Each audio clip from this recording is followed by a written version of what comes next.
Sore hari ini saya kebetulan kolaborasi di Sikseni bersama Kognisi Indonesia kedatangan 3 bintang tamu atau narasumber yang biasanya kita ngomong narasumber lah ya, yaitu Mas Ditra Komala, Mbak Lupita Adrianingrum ya, dari Good Bunny ya Society, dan Mbak Salsabila dari Kogi NFT.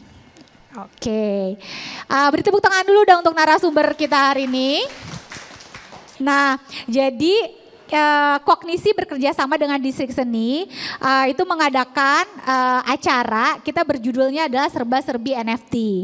Nah, apa sih Serba-Serbi NFT itu?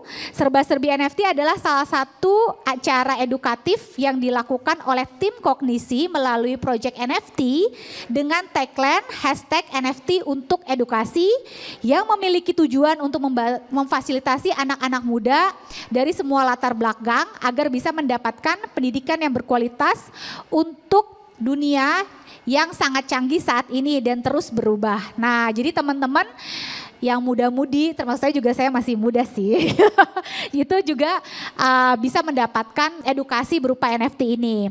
Nah, gimana sih Kagi caranya? Gitu. Untuk mendapatkan NFT ini, Kogi.NFT sedang membuat project NFT yang bernama Kogi NFT. Nah, untuk semua orang khususnya yang memiliki kepedulian di bidang pendidikan dan Web3 untuk bersama-sama mengeksploitasi dengan membangun sistem pendidikan yang terdesentralisasi, inklusif dan juga menyenangkan. Nah, kali ini Kogi NFT telah diinisiasikan oleh Kognisi ID dan Growth Center, didukung oleh Kompas Group Gramedia. Beri tepuk tangan dulu teman-teman. Nah, kita barulah nih ke narasumber kita. Ini kayak grup band ya, tengah cowok. Oke, nah boleh dong manggilnya Mbak apa nih? Mbak Lupita atau siapa? Lulu. Mbak Lulu, oke. Mbak Lulu memperkenalkan diri dulu gitu, backgroundnya apa Mbak Lulu, dan mungkin nanti teman-teman seterusnya. Silakan Mbak Lulu. Oke, teman-teman selamat sore, makasih udah mau datang dengerin kita di sini. Perkenalkan, nama saya Lupita, biasa dipanggil Lulu. Di sini saya bersama partner saya Ditra, kita dari Good Bunny Society. Good Bunny Society ini sebenarnya sebuah social impact movement tapi yang dibalut dalam bentuk project NFT. Nah, teman-teman kalau yang belum pernah dengar NFT tahu Gozali Everyday? Tahu udah pernah dengar doang viral-viral, Karafuru dan lainnya, itu contohnya salah satu. Tapi sebenarnya bukan NFT brand, NFT project doang, tapi sebuah brand sebenarnya. Brand kebaikan, ya, di mana kita tujuannya mendukung PBB punya Sustainable Development Goals, ada 17. Nah, itu salah satunya. Sekian dari saya, dan hari ini mungkin teman-teman dibuat interaktif juga nggak apa-apa kalau ada mau nanya dan segala macam. Terima kasih. Terima kasih Kak Lulu, beri tepuk tangan untuk Kak Lulu. Oke, silakan Mas Ditra. Selamat sore semuanya, nama gue Ditra gitu ya, partner Lulu juga, handle Good Bunny Society. Kurang lebih sih ya, sebenarnya gue mulai ini karena gue ngeliat banyak banget ya orang di dunia tuh butuh bantuan gitu, terutama di Indonesia. Ngomongin masalah edukasi gitu ya, kelaparan, nutrisi, gender equality, and so forth gitu. Dan gue rasa ya di Web3, NFT, blockchain itu bisa banget ngebantu Indonesia, terutama anak muda, biar bisa ya lebih kesetaraan gender, equality, edukasi, and so forth. Jadi itu alasannya kenapa gue buat ini sih. Dan I think penting banget nih buat teman-teman di sini gitu yang udah hadir nih. Kalian itu masa depan bangsa kita gitu loh. Dan sekarang bisa ngerti NFT, Web3, itu bisa banget kebantu ya Indonesia biar maju ke depannya. Kurang lebih itu dari gue intronya. Thank you. Thank you, beri tepuk tangan untuk Mas Ditra. Silakan Kak Salsa.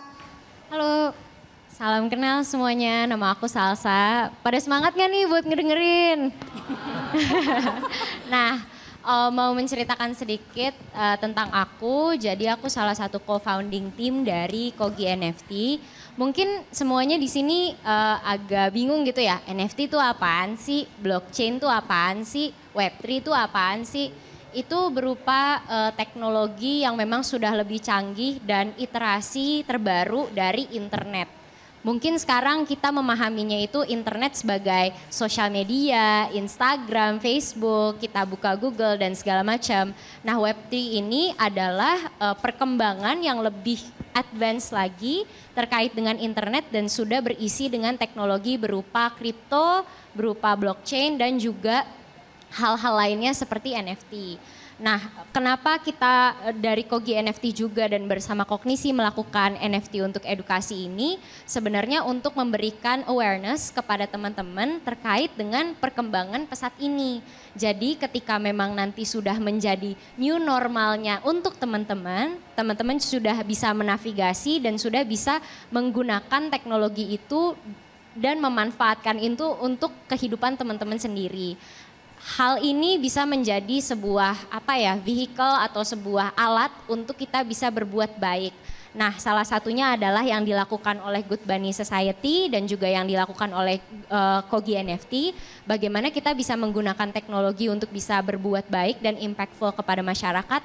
Itu sih sebenarnya tujuan dari sesi ini, obrolan ini dan juga obrolan kita hari ini. Semoga bermanfaat ya buat teman-teman. Thank you. Terima kasih Kak Sasa, wah luar biasa sekali. Nah boleh dong dari teman-teman Good Bunny dan juga Kogi NFT, aku mau nanya nih project perkenalkan dong kayak project kalian dari masing-masing project ini tuh seperti apa. Mungkin jadinya teman-teman di sini juga lebih tahu lagi gitu.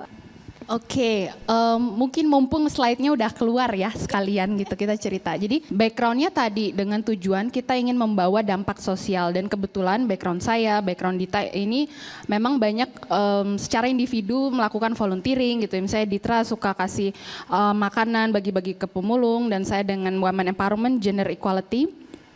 Jadi kita kebayang gimana kalau ada lebih banyak orang lagi nih kayak Ditra, kayak Mbak Salsa yang memang peduli. Terus ternyata orang Indonesia memang udah banyak kok yang tertarik berbuat kebaikan. Contoh kan udah ada kitabisa.com. Di sini tujuan kita tadi ya Good Bunny untuk mendukung PBB punya 17 development goals. Tapi memang masih ada masalah nih, yaitu transparansi. Beneran nggak nih duitnya dipakai untuk bangun sekolah gitu? Beneran nggak untuk dipakai bantu orang?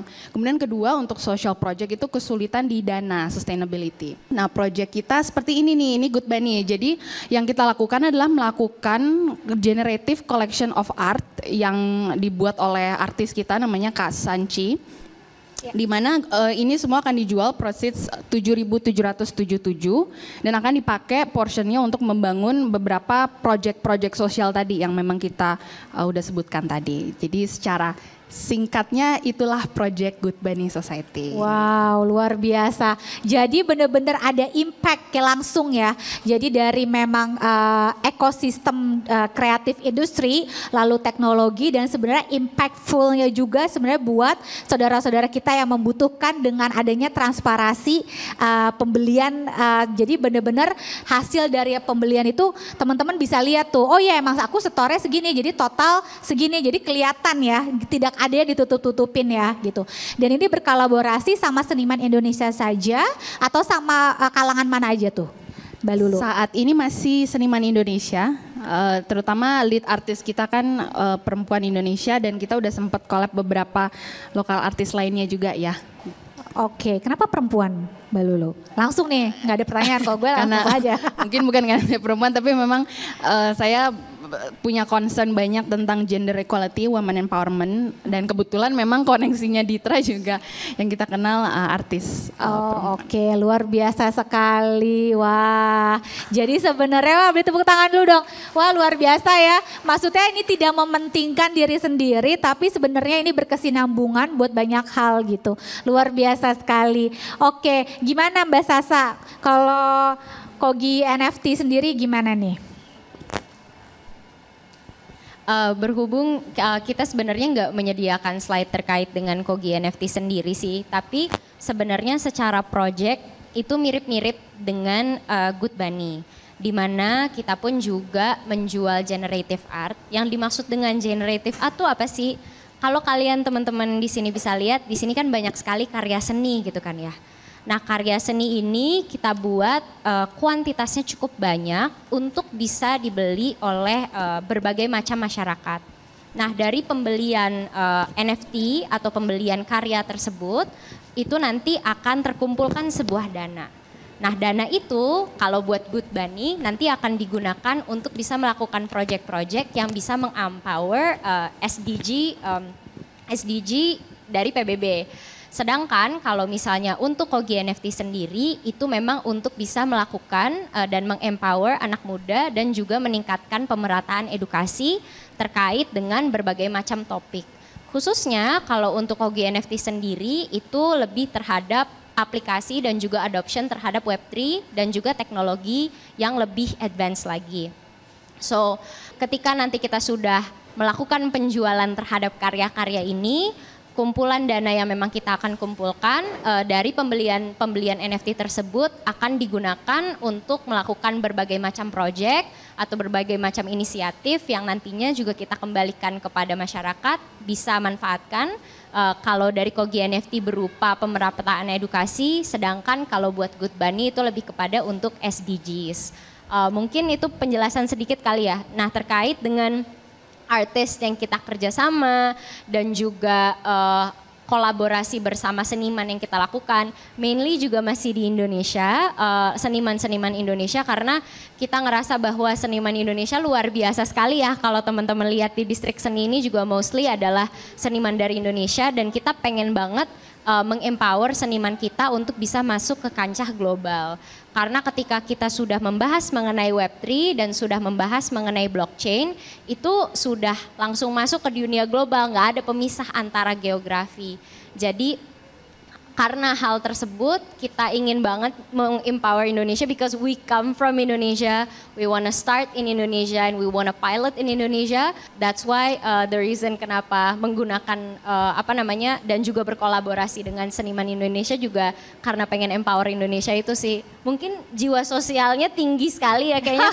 Wow, kita filantropi banget, ayo charity for everyone. Nggak gitu, nggak gitu. Cuman karena kita ngerasa there's a lot of problems that needs to be solved here in Indonesia, dan kita cinta banget sama negara kita gitu ya.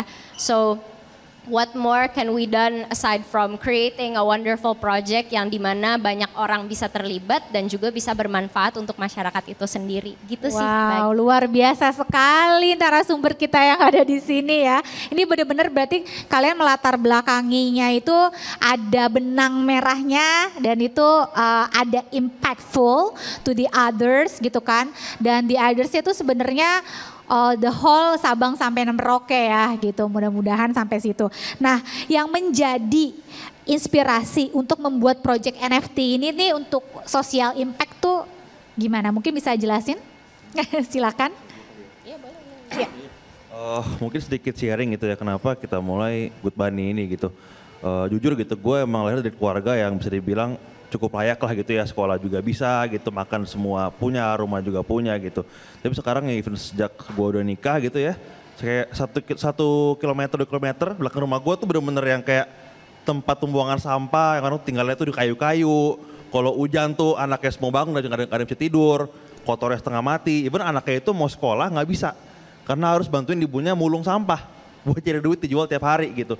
Tuh ngeliat, wah ini Indonesia menurut gue parah banget, ini aja ngomongin di Jabodetabek gitu kan. Kemudian kita lihat ibu kota, itu aja segepes jauh ini tuh kesenjangan keuangan, edukasi dan segala macam itu. Gue merasa sebagai orang yang bisa dibilang yang cukup bersyukur lah gitu, bisa layak hidup dan kerjaan segala macam, ya gue harus do something gitu loh.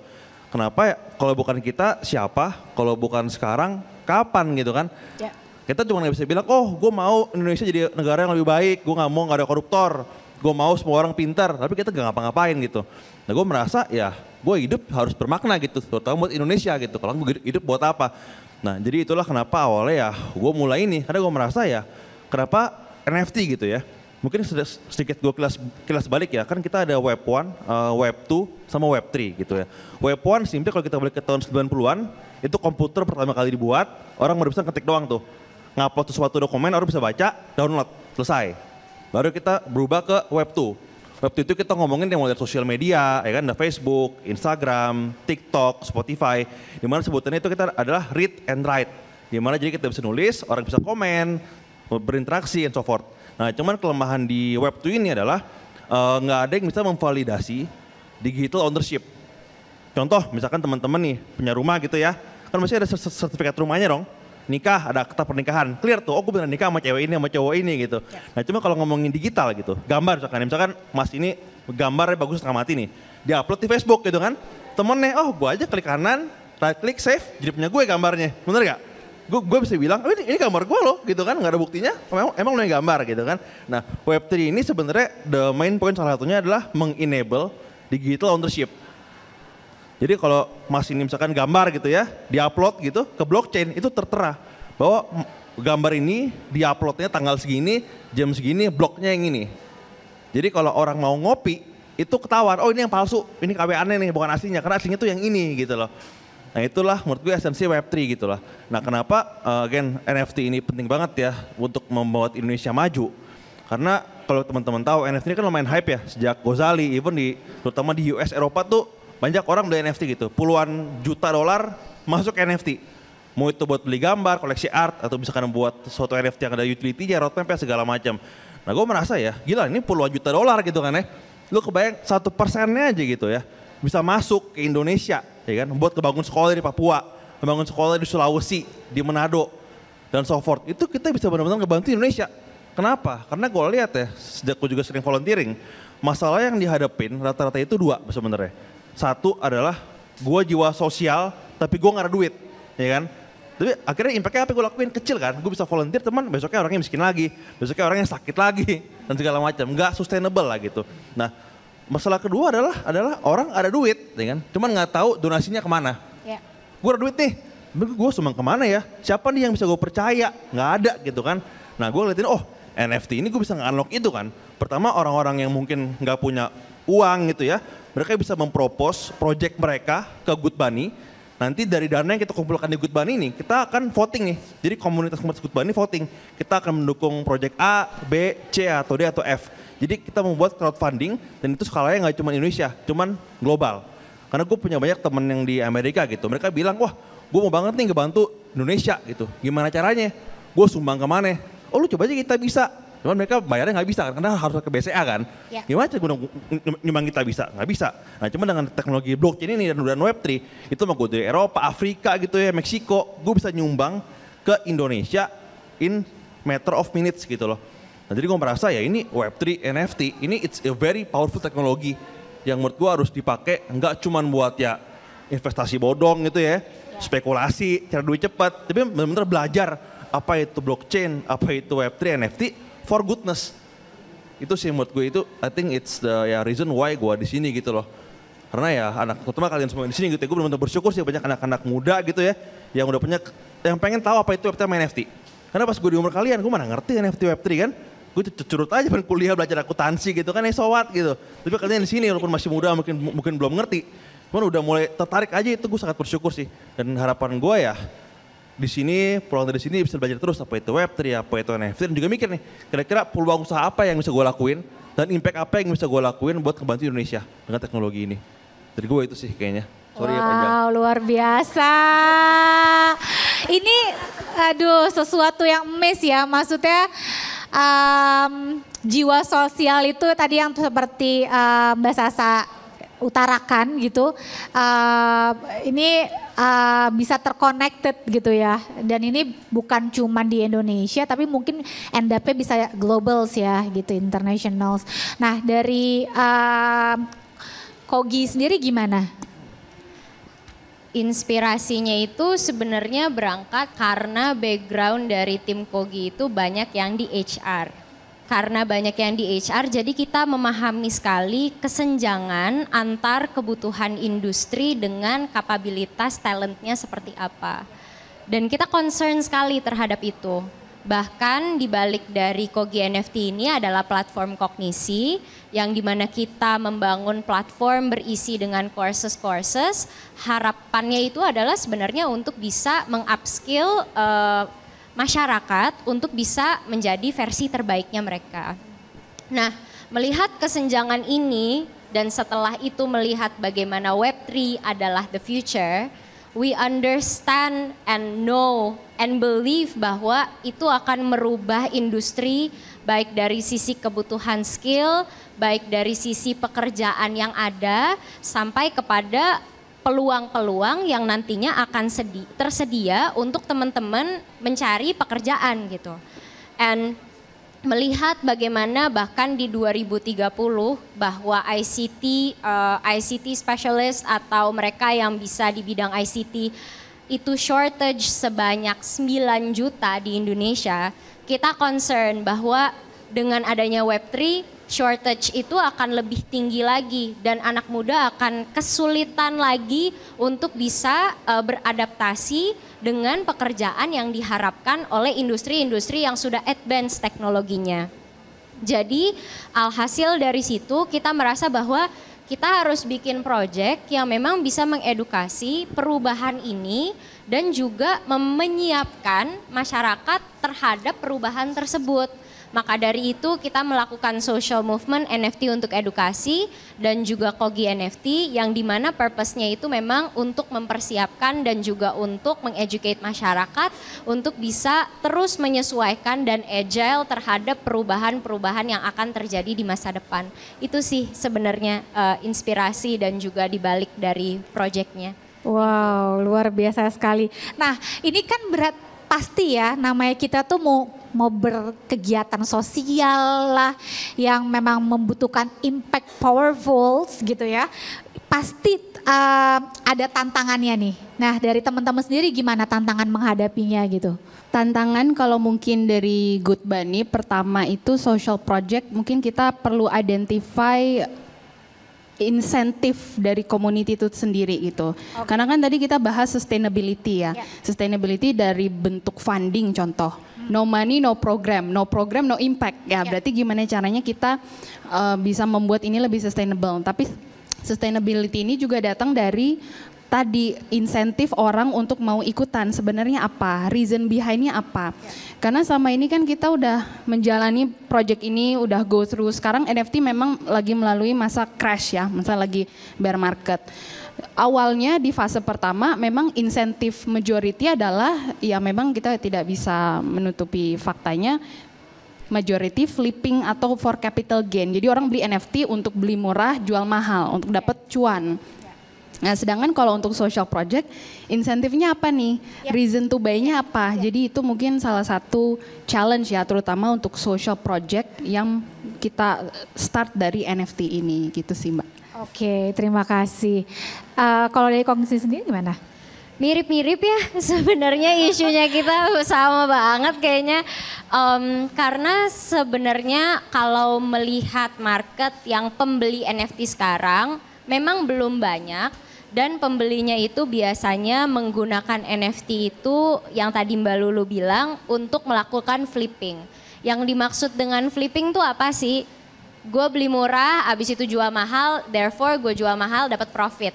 Dari flipping artworknya itu berdasarkan dari exclusivity artworknya dan juga apa ya, keinginan orang untuk membeli artwork tersebut itu bisa menjadi determinant untuk artwork itu bisa dijual mahal atau enggak. Dan biasanya NFT players nyarinya tuh untuk itu. Nyarinya untuk bisa ngeflip, dapat cuan dan ya I guess tingkat itikat untuk melakukan project yang sosial itu tuh masih sedikit. Jadi bagaimana caranya kita bisa provide balance dengan mengentertain flippers tersebut karena kita pun juga butuh mereka, tetapi juga bisa menarik orang-orang yang memang mencari project untuk social good gitu. Mencari dan mendapat balance itu yang menjadi challenge terbesar sih Mbak Gi. Khususnya karena dominantnya itu NFT players masih untuk flipping gitu. Jadi sebenarnya teman-teman NFT itu sebenarnya kan awal mulanya tuh banyak digunakan ya untuk cari keuntungan ya. Kalau bahasa sekarang cari cuan lah gitu ya gitu. Nah cuman teman-teman narasumber kita di hari ini memanfaatkan teknologi Web3 berupa NFT itu untuk sosial gitu. Jadi untuk sosial impact ke orang-orang yang benar-benar membutuhkan.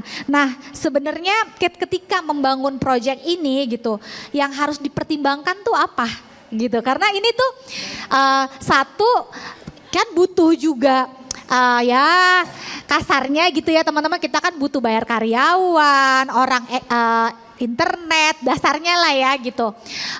Belum lagi engagement juga ke teman-teman seniman gitu. Nah itu gimana tuh? Kira-kira mungkin bisa dijelasin nggak? Mungkin pertama sebelum ke sana gitu ya.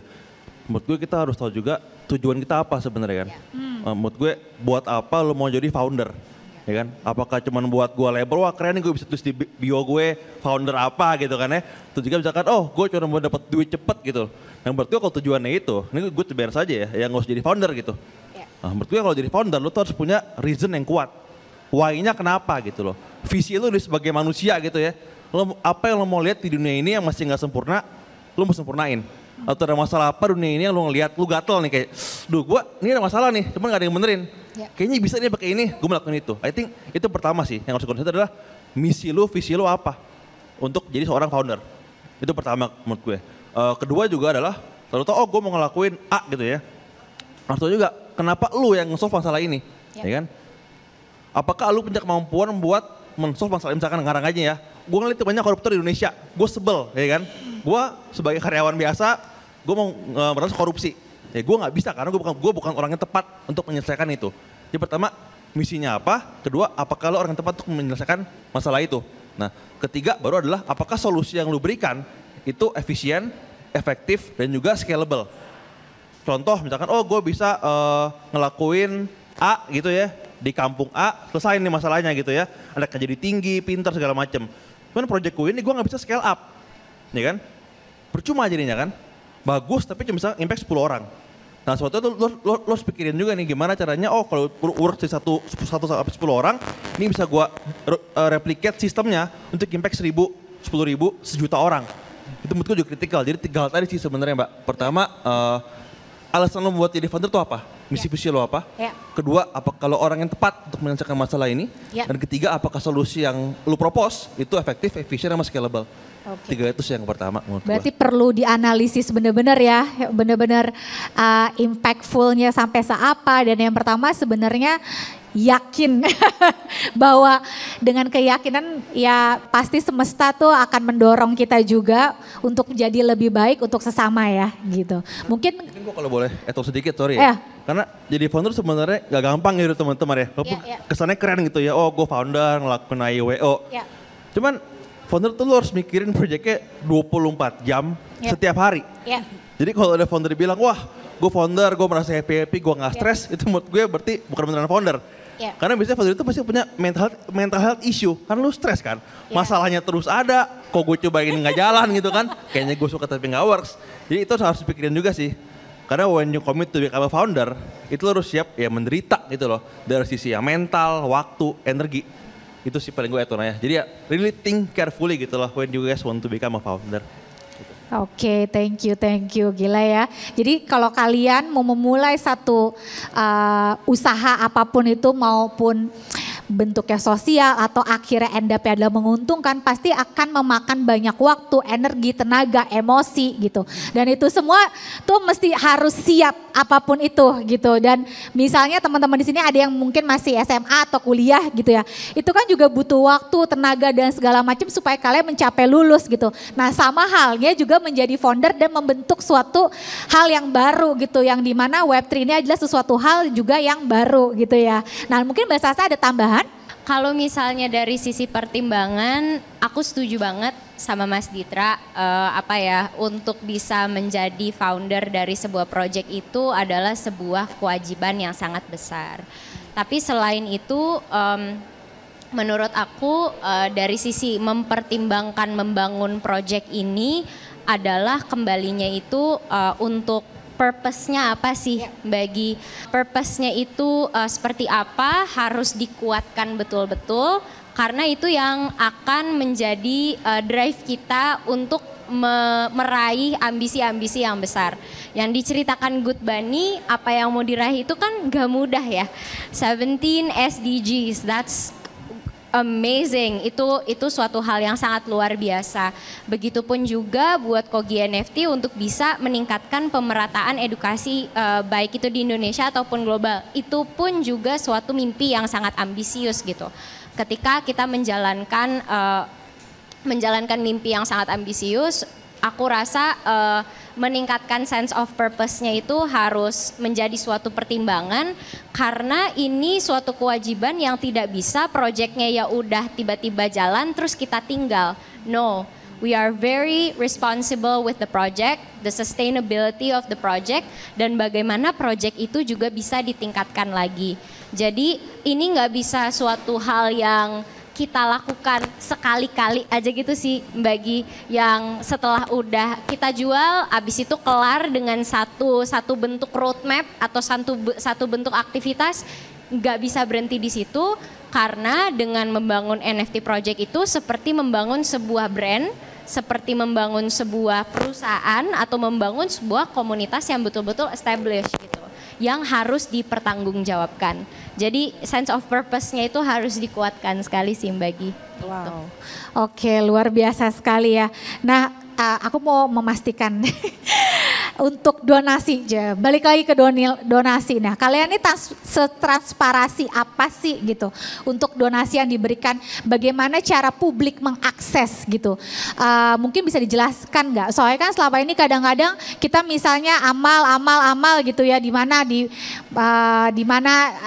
lah segala tempat gitu. Kadang-kadang kan oke, ini udah tersalurkan kayak gini-gini. Nah, tapi ini kan dengan dunia Web3 kita gitu ya, secara mungkin aku nggak tahu apakah secara online transparansi atau bagaimana, mungkin bisa dijelaskan? Kalau dari Good Bunny, satu mungkin leveraging teknologi dari blockchain Web3, kita ada namanya community wallet. Jadi once seluruh incoming funds itu masuk, community wallet ini as transparent as possible. Teman-teman bisa akses di Etherscan, ngelihat addressnya, kelihatan itu semua angkanya digunakan kemana, keluar kemana, masuk dari mana. Kemudian interestingly ya memang dengan si DAO ini, Decentralized Autonomous Organization, DAO voting ini kita bisa lakukan misalnya kita kerjasama dengan partner A. Ketika partner A kita udah kumpulin sekian 20% atau proyeknya sudah beneran nih sekolahnya dibangun, baru dananya itu bisa langsung dikucurin automatically. Jadi tergantung dari kita set rules-nya seperti apa. Jadi kan biasanya, oh ini bener nggak dipakai buat bangun sekolah atau bener nggak dipakai buat ngaspal jalan gitu kan. Nah ini dengan teknologi transparansi itu bisa. Cuman memang kekurangannya sekarang adopsi dari digital wallet seperti ini memang belum banyak. Jadi pun kita punya community wallet, tapi partnernya nggak semuanya udah ready dengan implementasi seperti ini gitu. Mungkin Ditra mau nambahin anything? Paling gue nambahin tadi yang Mbak Lulu ngomong gitu ya. Kan tadi sempat keluar beberapa linggo ya, apa namanya, ledger system, DAO gitu ya. Paling gue nambahin aja sebenarnya apa sih itu DLT lah, distribusi ledger system. Sedikit referensi kalau teman-teman tahu, kalau teman taruh duit di bank, ya kan, misalkan banyak naruh di bank gitu ya, nggak cuma bank yang tahu, oh akun gue segini saldonya gitu kan ya, mutasi rekening kemana kan cuma mbak doang yang tahu gitu loh. Nah bedanya ini kalau ngomongin blockchain, distributed system, itu balance kita tuh kelihatan semua orang. Jadi kalau gue tahu nih, oh mbak ini akunnya ini, gue bisa ke suatu website gitu ya, gue tulis nih, oh nama mbaknya ini, akunnya ini, keluar tuh semuanya. Duitnya berapa, ngirim duit kemana, transfer kemana, terima berapa, semuanya very very transparent. Itulah yang disebut ya blockchain dengan DLT-nya, simply gitu. Nah itu bisa dipakai di donasi, gimana caranya? Contoh kita, misalkan aku nih ya, donasi ke kitabisa.com. Aku tahu aku ngirim duit ke Kitabisa, ya kan? Cuman gue nggak tahu apakah Kitabisa beneran ngasih duitnya ke NGO-nya. Iya kan? Gue nggak tahu tuh. Dibilang iya bisa aja bohong. Gue nggak tahu. Nah kalau dengan blockchain orang nggak bisa bohong. Kalau kita bisa, sorry ini gue ngomong brand A lah gitu ya, brand A dapat duit dari seorang, nggak dikasih ke NGO-nya ketahuan nih bohong. Kita bisa cek dengan sendiri real time kapanpun itu DLT. Nah kedua gue ngomongin juga DAO gitu ya, untuk sebutnya adalah Decentralized Autonomous Organization. Ini simply kalau kita bahasa normalnya lo gitu ya, musyawarah mufakat lah, sekumpulan teman-teman gitu ya. Misalkan, oh gue mau dibangun sekolah di Papua, ya kan, gue ajak Lulu, ajak Mbak Salsa gitu, kita bikin grup WA grup yuk. Ngumpulin duit nih dari orang tua, dari apa namanya, teman segala macam. Nanti kita bareng-bareng nentuin, oh udah kumpul 100 juta nih, duitnya mau dikemanain, kita voting bertiga. Misalkan Mbak Lulu bilang, oh gue mau di yang A, terus gue bilang, oh gue mau yang B. Mbak Salsa bilang gue mau yang A, akhirnya oh udah kita ke A aja, voting lah gitu. Nah itu kan semuanya manual ya, sebenarnya. Dan juga bisa jadi bohong. Misalkan gue jahat tuh ya, gue semua duitnya di bank gue kabur. Duitnya gue bawa semua, itu bisa kejadian kan. Nah cuman kalau dengan DAO, ini tuh semuanya based on software, jadi coding. Jadi di awal kali kita buat nama DAO, itu kita udah bilang, oh setiap kali duit di kita punya dompet digital ini, itu mau dikeluarin, itu harus ada voting dari segini banyak orang. Nah, dan duit ini dikeluarin kemana, itu semua otomatis. Misalkan, oh kalau voting ini selesai, duit ini akan ditransfer ke orang yang ini. Itu semua automate. Jadi bukan kayak gua harus login lagi, transfer kayak biasanya enggak. Semuanya software, coding semua. Jadi itu juga menurut gua kecanggihan blockchain ya, atau DAO gitu kan gue bilang di sini ya. Dimana faktor community ini, kita musyawarah mufakat, itu nggak manual dan nggak ada kebohongan. Semuanya based on coding, terstruktur, juga ada governance seperti apa. Itu sih gue nambahin aja Eton. Wah, luar biasa sebenarnya konsep musyawarah mufakat yang bahasa lama itu kan ya. Bahasa zaman dahulu itu ternyata impactnya powerful gitu ya untuk di dunia Web3 ini. Aku dan malah diterapkan dan di diterapkan teknologi Web3. gitu loh. Nah, biasa kan mungkin musyawarah mufakat biasanya adanya tuh di RT, di RW gitu ya. Ya ini bener loh, di RT, di RW, di kelurahan. Nah, tapi ini sekarang musyawarah mufakat ini justru bisa diterapkan di Web3 yang dimana teknologi di era digitalisasi saat ini ya gitu. Nah disitulah transparansinya, jadi nggak ada tuh bohong-bohongan uangnya disalahgunakan kemana gitu ya. Nah Kognisi sendiri gimana?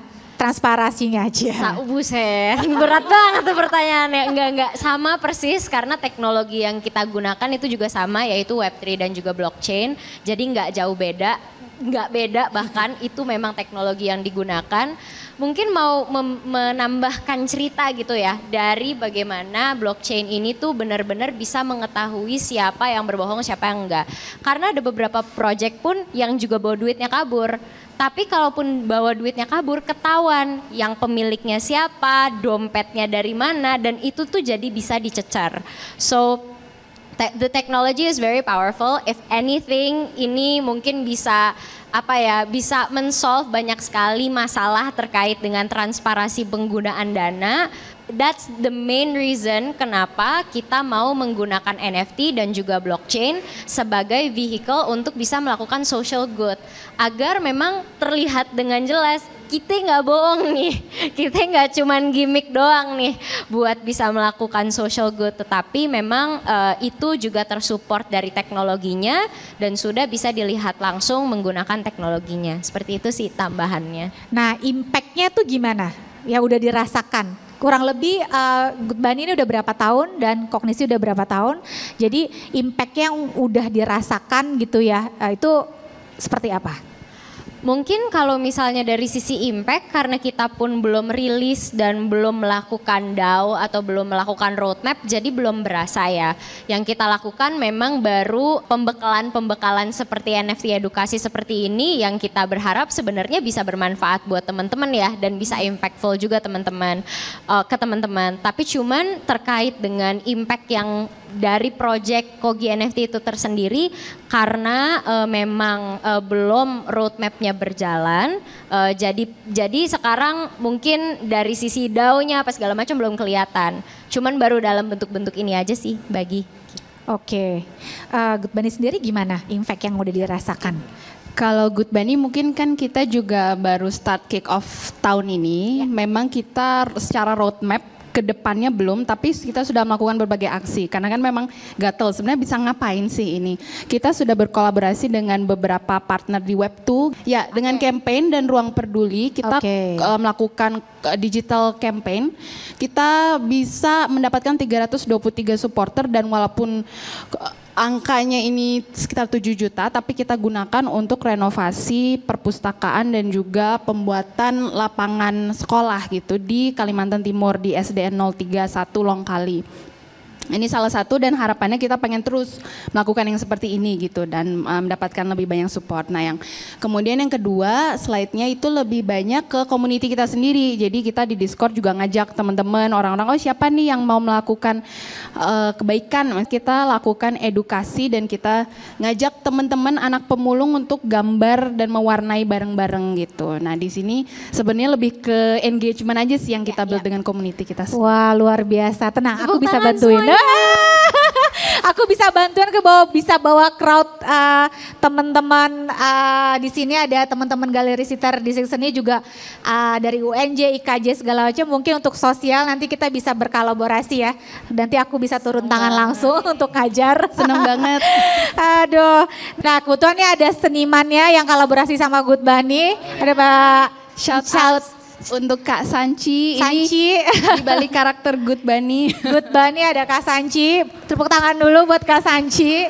Beliau juga seniman Indonesia gitu. Sama satu lagi shout out ada Mas Riki. Ada Mas Riki, Dia mana ini Mas Riki? Halo. Tag guy kita yang buatin smart kontrak-kontraknya. Wah luar biasa sekali, semangat terus. Gimana sih dipilih sama Good Bunny bisa kolaborasi atau memang di-curate sendiri, dipilih senimannya atau bagaimana? Good Bunny itu menurut gue uniknya adalah dari kita punya value gitu ya. Kita merasa bahwa semua orang itu bisa membawa perubahan gitu loh. Mau lo miskin kaya, mau lo hitam putih, mau lo bule, Cina, pribumi, and so forth. Kita nggak ngelihat semua itulah. Siapapun itu kalau mau collab sama Good Bunny, we are very open gitu loh. Karena kita yakin dan kita tahu bahwa banyak orang mau ngebantu tapi nggak ada networknya, nggak ada channelnya gitu kan. Jadi because I've been in that position tuh, gue juga pernah ngerasain ya, gue bukan siapa gitu ya. Mau connect ke orang yang udah di atas segala macam dicuekin, ya kan siapa lu, gak ada yang kenal gitu kan. Because gue udah ngerasain that pain gitu ya. Jadi kalau buat Good Bunny, we are very open sih. Kalau ada artis, siapapun itu yang mau volunteer atau collab bareng gitu loh. Karena buat gue siapapun yang bisa ngebantu misi Good Bunny ya ayo bareng-bareng. Kenapa harus sendiri kalau kita bisa bareng-bareng, gitu sih. Oke, luar biasa. Nah, sebenarnya kalau aku mau nanya nih sambil nunggu pertanyaan dari yang lain ya ke Good Bunny dan Kognisi. Menurut kalian nih daya tarik pendidikan ya sehingga bisa bergerak ke teknologi Web3 itu gimana ya menurut kalian ya? Daya tarik pendidikan, maksudnya gimana tuh bagi pertanyaannya, sorry. Jadi maksudnya misalnya sekarang ini kan udah Web3 kan. Nah kalian kan dasarnya adalah sosial untuk educate gitu loh. Kenapa tertariknya ke edukasinya gitu. Kan it's not easier to talk to them gitu ya about learning something yang benar-benar new one. Sedangkan sebenarnya di Indonesia untuk dari segi sekolah aja mungkin ada sebagian sekolah yang belum punya komputer gitu loh gitu. Jadi ya how gitu. Kenapa akhirnya masuk ke bidang edukasi? Sebenarnya karena itu foundation untuk kita bisa adopt sesuatu hal yang baru sih. Ketika like I said, Web3 ini akan menjadi future-nya kita. Dan sooner or later kita akan diminta untuk bisa menggunakan hal tersebut gitu. So, dan untuk bisa menggunakan dan juga mengadopt Web3 pasti membutuhkan belajar kan dan membutuhkan untuk bisa diedukasi. It's better to be able to educate dari sekarang sebelum itu memang menjadi suatu hal yang harus diterapkan secara tergesa-gesa karena penggunaan Web3 ini sebenarnya memang untuk masyarakat biar lebih transparan dan juga semuanya biar lebih jelas dan that is what the blockchain is for. Mengedukasi itu sebenarnya untuk bisa membantu masyarakat bisa betul-betul memanfaatkan teknologi ini yang sebenarnya untuk mereka juga gitu. Itu sih sebenarnya kenapa daya tarik kita masuknya ke edukasi dan itu memang fondasi untuk semua hal dari sisi menerapkan hal baru dan juga untuk mengetahui teknologi-teknologi yang lebih advance lagi. Itu daya tariknya sih, I guess, untuk ke edukasi. Oke, thank you. Nah, aku mau tanya dong, kenapa karakternya Good Bunny itu standar sih, cuman pengen tahu aja. Kenapa, why gitu? Kerinci, dan mungkin kalau Kogi, kenapa seperti Kogi gitu ya? ya? Kan itu penting loh, maksudnya kenapa menciptakan suatu karakter yang dimana karakter itu akan nempel kan branding terus menerus. Nah itu kan suatu educate juga gitu, silakan. Jadi tujuan kita Good Bunny kan membuat sesuatu community yang inklusif, dapat diterima di segala segmen, perempuan, laki-laki, tua, muda. Jadi kita cari sebuah karakter yang unyu, yang cute, yang masuk nih ke segala macam kalangan gitu, yang friendly karena kita pengen membuat sebuah brand kebaikan ya, makanya namanya Good Bunny, kan lucu aja Bunny gitu sih ya. Oke, sebenarnya standar itu ya gitu. Jadi Aku pikir mungkin karena kayak di Korea kan banyak banget bani-bani gitu kan. Jadi apakah ikutan juga gitu Korea lovers gitu kan, Korea lovers. Jadi supaya impactnya juga mungkin itu dapat atau gimana kan kita nggak tahu juga ya. Mungkin kalau misalnya dari Kognisi sendiri gimana? Kayak ini dot ya ininya ya apa namanya logonya ya, ikonnya. Ya, jadi Kogi itu sendiri adalah enggak seorang, alien. Dia Alien. Oh my God, alien. Jadi dia adalah alien, tapi dia memang menjadi maskot yang menggambarkan value-nya kognisi dan juga Kogi yaitu lifelong learning. Oke. Sebenarnya antena itu ada artinya dan kenapa dia memiliki, kenapa warnanya seperti itu juga ada artinya. Mungkin pada saat ini bisa panjang gitu ya ngejelasin kenapa Kogi jadi bentuknya seperti itu. Cuman dia adalah seorang atau alien yang memang mengencapsulate value-nya kognisi dan juga Kogi yaitu lifelong learning. Wow, luar biasa sekali ya. Tepuk tangan teman-teman. Oke, perkenalkan nama aku Kayla. Aku mungkin mau nanya ke Good Bunny kali ya Mbak. Jadi aku mau nanya, tadi kan udah dijelaskan kan kalau Good Bunny sendiri itu ingin merealisasikan 17 SDG-nya tadi.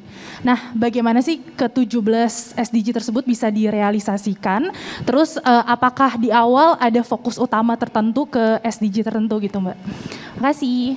Makasih Mbak pertanyaannya. Jadi yang kita tahu 17 development goals ini kan banyak sekali ya, dari climate change, gender, poverty, dan definitely masalah ini nggak bisa kita selesaikan semua dalam semalam gitu. Instantly langsung 17 kelar.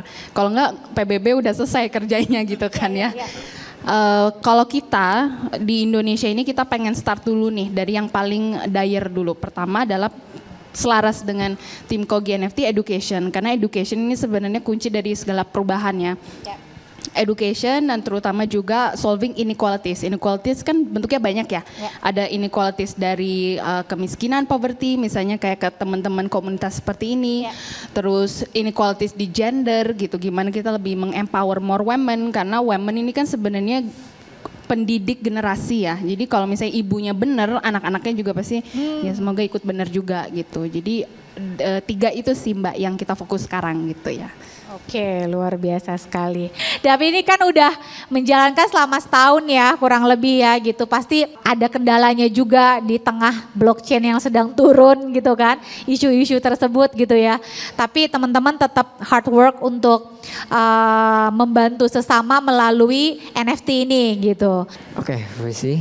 Saya di sini mau nanya, ini mungkin, nama saya Wandi Alfian, saya dari gerombolan SMA 12 ya. Wow, dari SMA 12 pengen tahu NFT, tepuk tangan.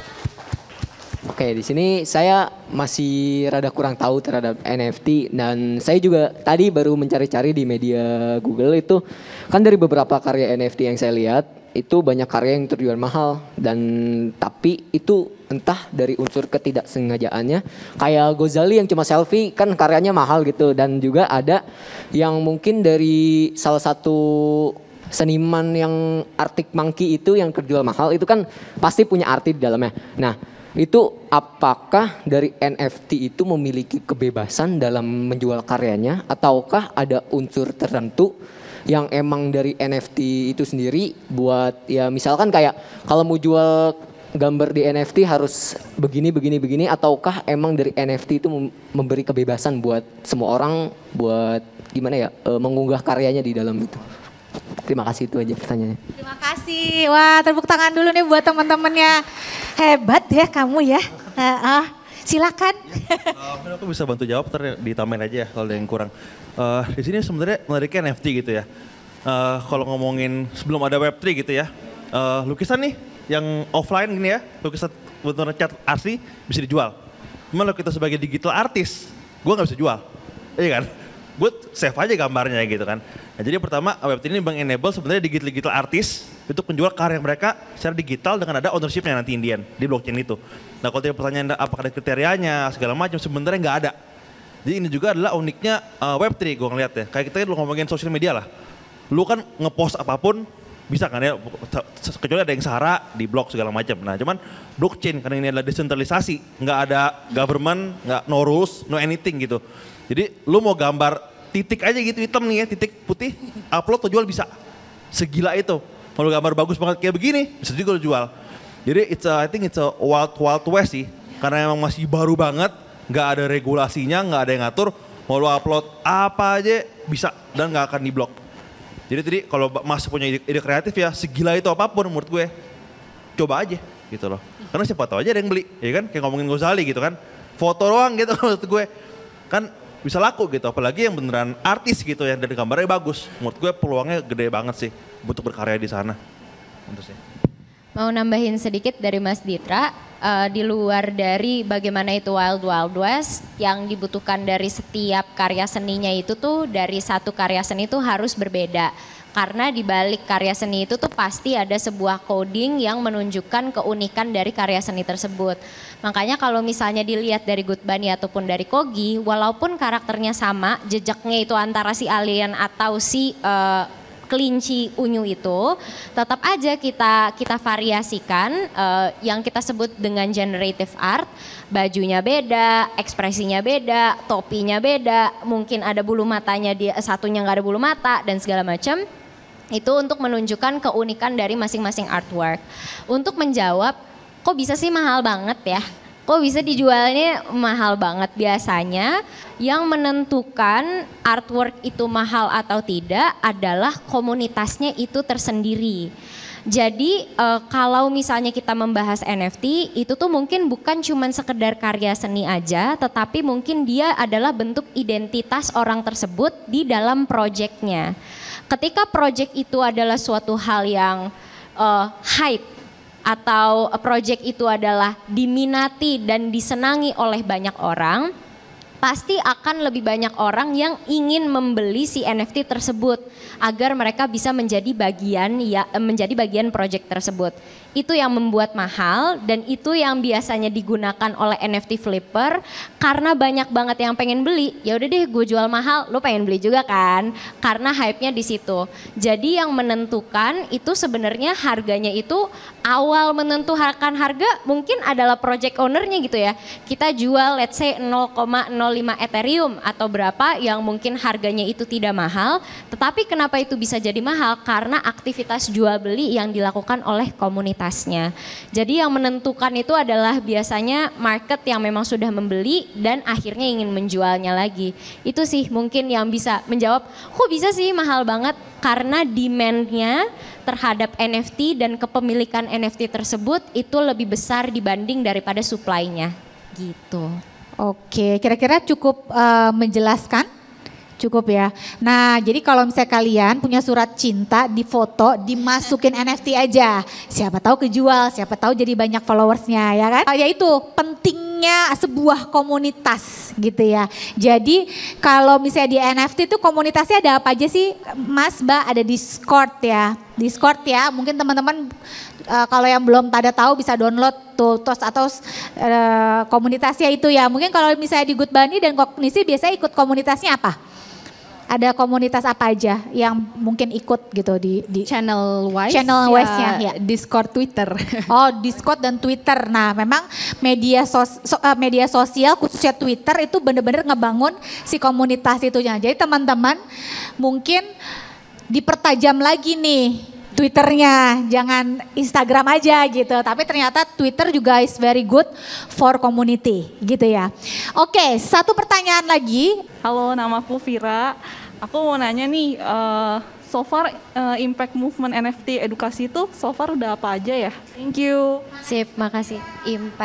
Impact untuk movement NFT untuk edukasi ya.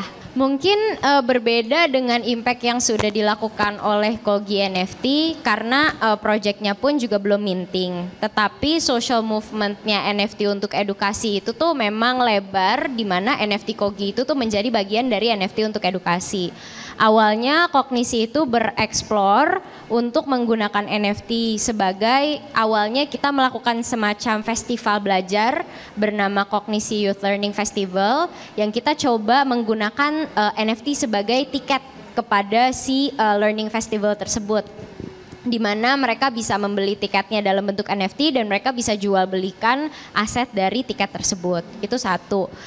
Kedua, alhasil dari penjualan tiket tersebut itu pun mungkin, program yang selama ini kita lakukan adalah program jurnalisme yang memang sesuai dengan KG, yang dimana jurnalismenya itu adalah jurnalisme berkebangsaan.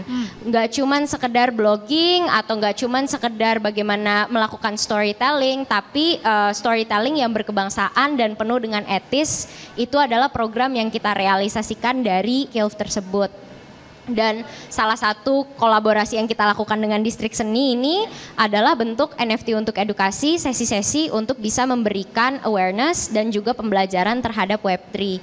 Mungkin nanti dari Kogi NFT itu fokus dari realisasi dari NFT untuk edukasinya, baik bisa berupa learning hub yang bisa mengajarkan teman-teman lebih intens lagi terkait dengan skills, ataupun juga mungkin berupa program atau berupa app, itu kita masih diskusikan lagi. Itu mungkin adalah bentuk impact yang bisa kita berikan melalui si Kogi NFT. Cuman dari NFT untuk edukasi itu sendiri, itu tuh eksperimentasinya. Ngundangin tiket, penjualan tiketnya kita gunakan sebagai program jurnalisme berkebangsaan, dan akhirnya selanjutnya itu nanti akan Kogi NFT. Terima kasih atas pertanyaannya. Kognisi memberikan impact juga dan kolaboratornya untuk menjadikan teknologi Web3 ini sebagai media untuk edukasi. Halo, nama saya Archie. Saya ingin bertanya, misalnya digital dunia maya itu kena cybercrime, itu ada backup plan untuk meng-hold meeting? Kayak di hack gitu Mas? Iya, ada meeting buat backup offline, acara offline gitu nggak? Jadi mungkin di sini, makasih pertanyaannya pertama. Ya, ini menurut gue it's a very good question gitu ya. Contoh kalau kita ngomongin web 1, web 2 gitu ya. Kita kan ngomongin ya Google gitu, atau Facebook, atau Bank BCA gitu ya, atau BUMN lah, software apapun itu kan dia ada central server yang emang offline bentuknya kan. Kalau server itu kehack, ya udah tuh data lu bocor kemana-mana gitu kan. Kemarin juga ada kasus data PLN bocor lah segala macam. Itu very double banget kalau di web 1 dan web 2. Nah cuma kalau ngomongin di web 3 gitu ya, kita kan tadi bilang blockchain by default kan adalah sebuah sistem ledger kan. Jadi kayak orang beli di sini semua kecatat lah, kayak pembukuan akuntansi lah. Simpelnya gitu ya. Nah ini tuh almost impossible to hack gitu. Kenapa? Karena bedanya kalau kita ngomongin bank gitu lah ya. Misalkan aku mau ngirim duit ke Mbak Lulu gitu kan. Kan ada orang di bank ya kan memvalidasi kan. Apakah di akun gua ada segini rupiah. Misalkan oke, yes, oke, kirim ke rekeningnya Mbak Lulu. Itu ada orang di bank tuh. Yang lu bayar digaji karyawan. Ya kan? Kalau ngomong jahat ya, kalau ada orang yang jahat ngubah akun gua atau apa, berubahlah semua angka gue.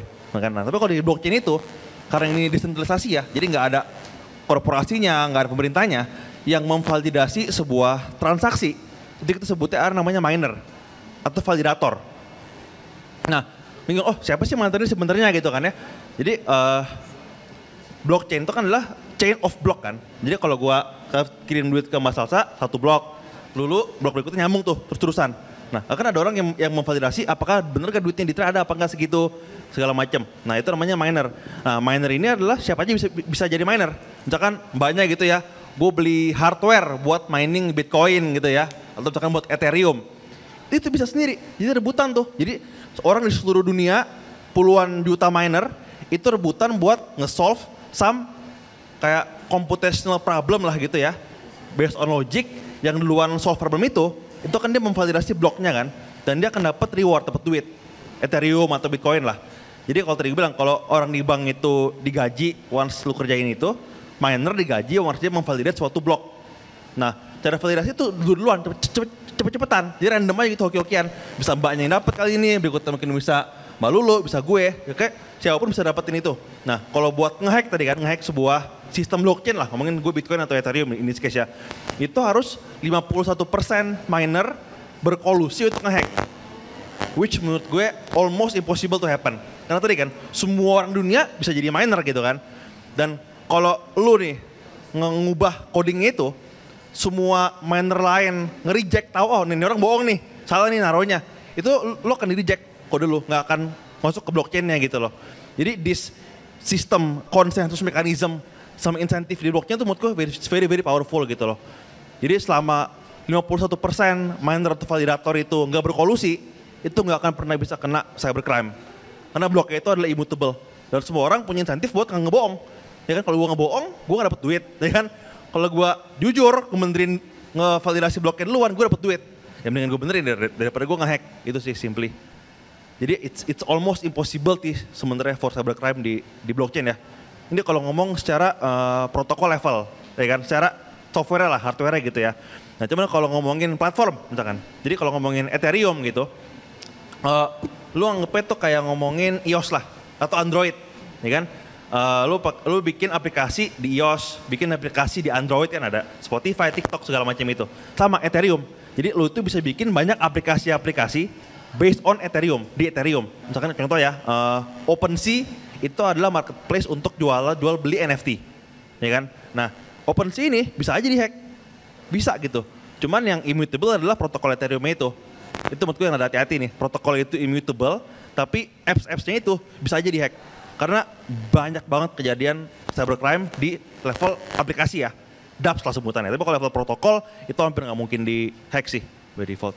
Gitu sih. Thank you atas pertanyaannya. Itu bagus loh. Waduh, jadi kalian mungkin nih untuk menghack ya butuh lebih lanjut ya, lebih mendalam gitu ya.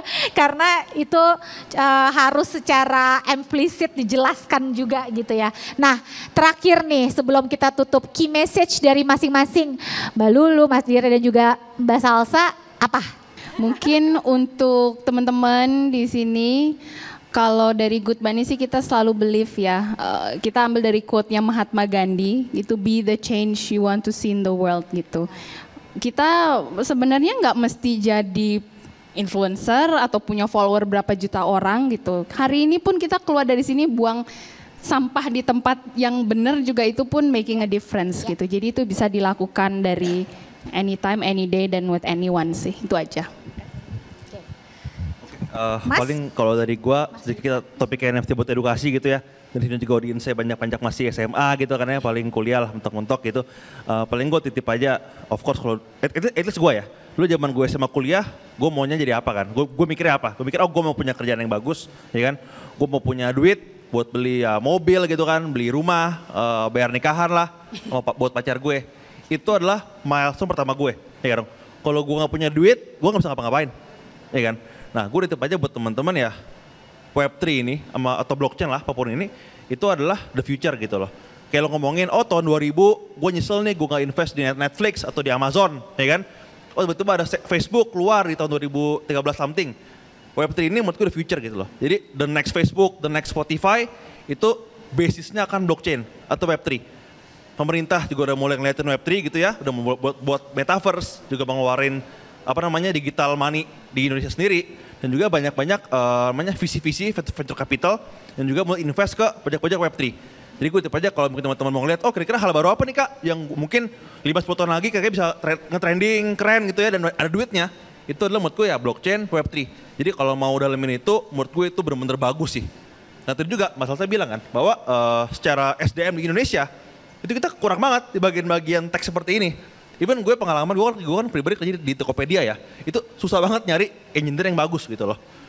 Jadi simple kan, daripada gue kuliah akuntansi gitu ya, dan gue kuliah computer science, belajar Web3, blockchain, Python segala macam itu lah. Karena kalau mau ujungnya duit, itu menurut gue di future di sana gitu loh. Itu sih paling key message-nya sebenarnya. Jadi ya belajar aja menurut gue. Terima kasih Mas Ditra, silakan Mbak Salsa.